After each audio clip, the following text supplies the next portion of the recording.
Deputy Speaker. Well, I'll begin today by saying that it is good to be able to be back in this chamber and talking in this chamber. We're so pleased you're here. But it's been clear to me while I've been participating remotely in debate in this place that this government has had very little idea about what is actually going on in our communities during this pandemic and this recession. Right. All of the families in our communities facing vastly different circumstances. Yeah. The people who have lost their jobs, the people who are getting less work than they used to, the people who have picked up caring responsibilities in a way they never had before. Their lives have changed, and all we hear from this government in this place is smug, self-satisfied rhetoric about how they've done all they can and people have got it better than others and they should just be happy with that. Well, that's just not the reality of what's going on out there.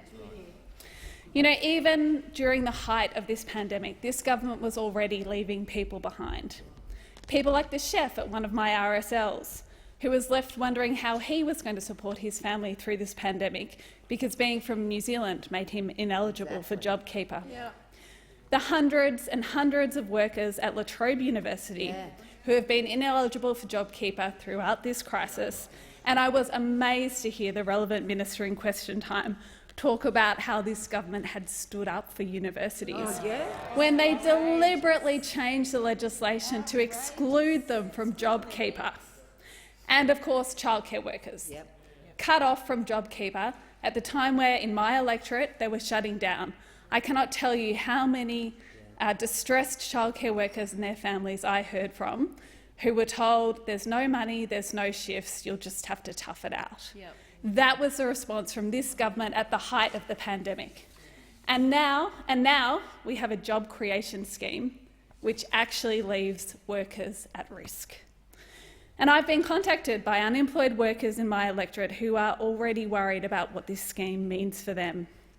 If they're not eligible for this scheme, what's left to them? And as I said in question time, they've already seen the job ads that specify criteria that preferably make employees eligible for the JobMaker Hiring Credit scheme.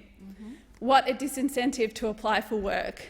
What a disincentive to try and get back out there in this tough job market when in fact you are seeing ads that say we'd prefer you not to even apply. Now, as I said, I raised this today during question time. The Prime Minister wouldn't look at me when I raised it. He wouldn't answer my question.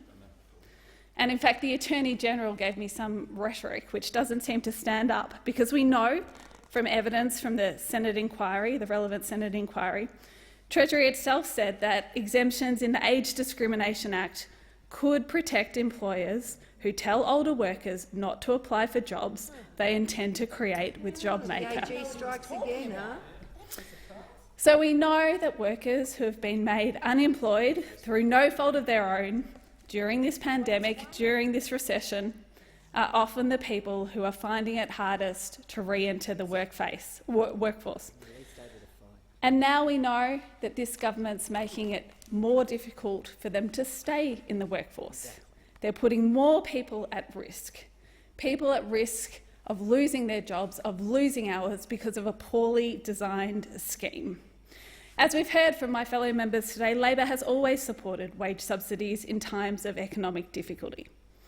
But given we've got nearly 1 million Australians unemployed, and the government itself is predicting a further 160,000 by Christmas, it just makes absolutely no sense that this government will not adopt Labor's sensible amendments to put in place protections for existing workers.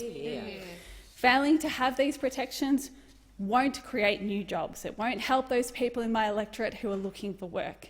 It won't help those people in my electorate who are feeling stressed about what Christmas might hold for them, about how the rest of the year and into next year pans out for their family. But it will risk existing jobs.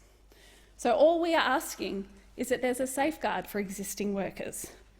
If the government is so confident that this scheme is a job maker, not a job taker, surely they can support existing employees. Surely they can see the reality of what is happening in our community, of how people are suffering, of the fear they're feeling, and respond appropriately.